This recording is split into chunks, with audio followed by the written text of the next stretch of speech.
When you do interaction design, there is this idea that you need to be able to build prototypes, because one of the, in a way, important elements of that discipline is being able to test the things you do with people.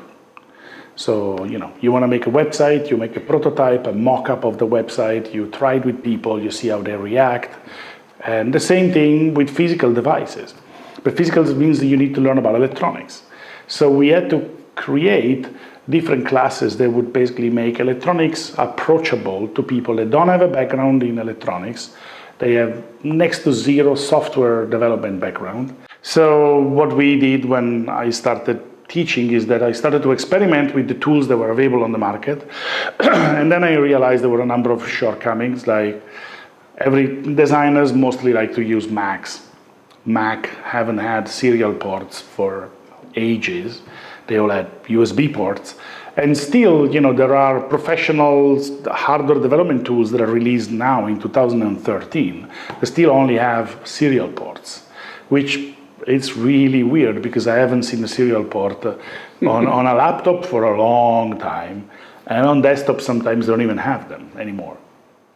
So we had to make something that would run on a Mac, that would be easier to use, that would be cheaper than what was available on the market back then, which, and also we had this programming language we sort of inherited from the MIT called processing, which was used to teach about programming to artists and designers. So we thought, well, why don't we try to make that run on a microcontroller? So that was based on Java. Microcontrollers tend to, they don't like Java very much. They prefer languages. It's easier to work with languages like C++ or C.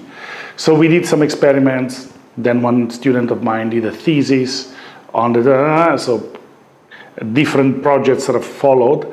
And then we ended up with the first version of Arduino, which, based on the work that this student Hernando Barragan did on a project called Wiring, we re-implemented it from scratch. So we reused the APIs, but we rewrote the whole thing to be completely open source, because we also wanted something that would be easy for people to reproduce, to build upon.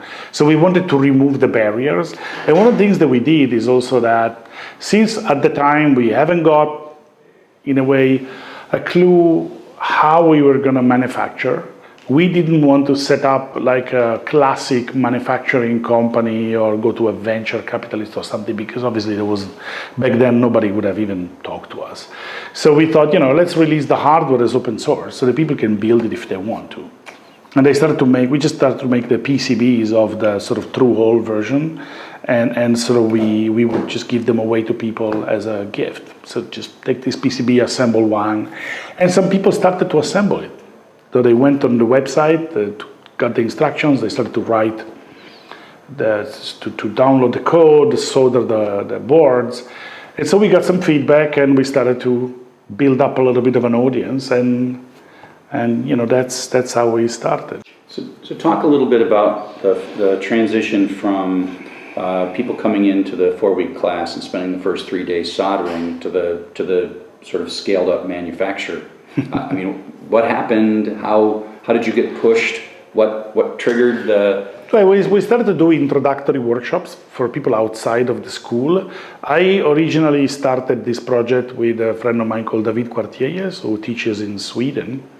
And the two of us both had similar issues with our students. We wanted to, there was a bunch of input that we gathered, and so we started to make the first sort of true hole versions.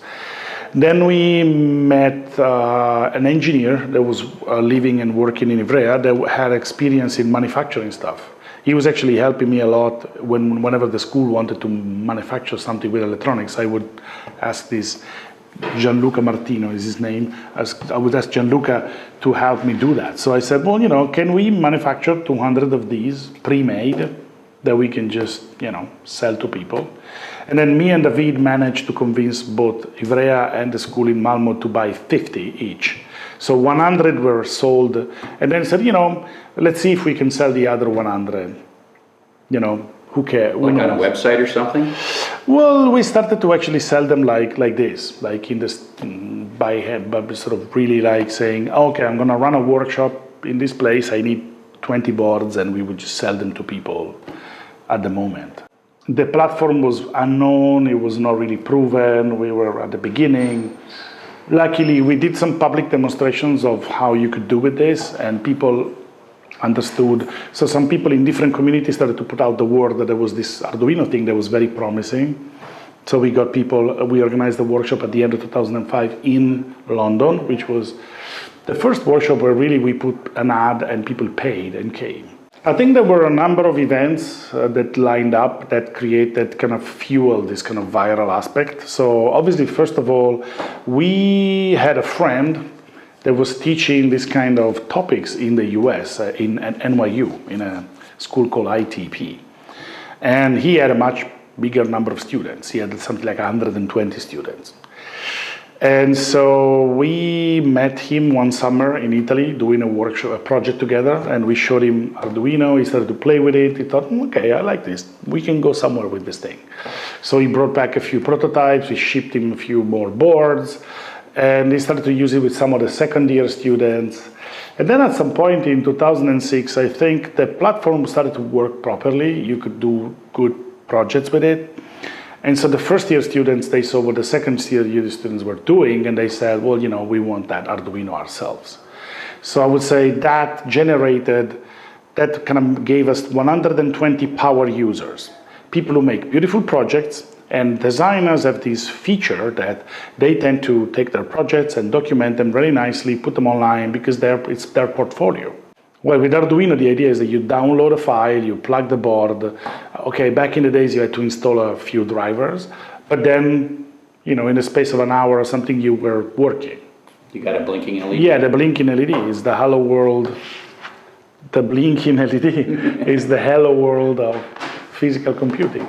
So yeah, I think this viral aspect also coupled with the fact that we asked SparkFun Electronics, the online store, was, again, beginning to become very successful. So we asked Nathan to carry Arduino, and he sort of graciously accepted to do that. And so he kind of fueled our growth in the US.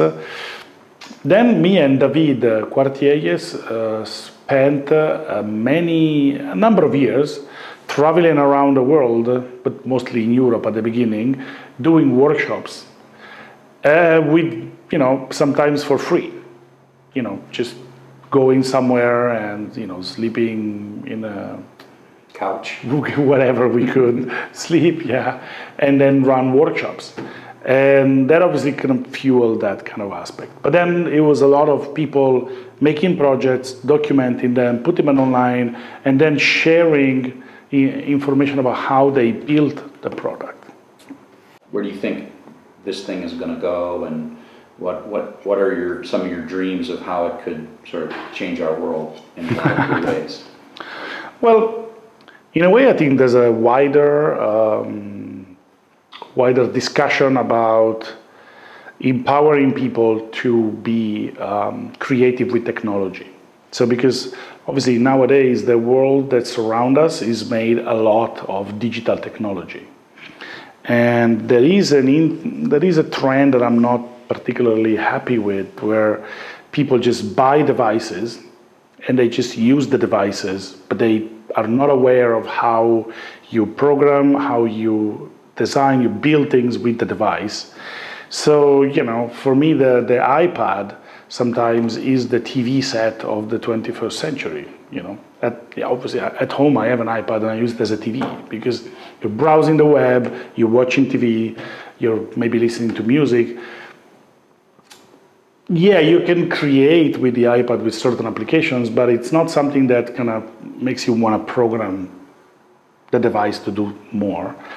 And I think it's important, especially for kids, for them to understand that the world we live in, especially if you look at this room, this is a building that was designed by human beings, built by human beings. Every single bit was designed and built by a human being.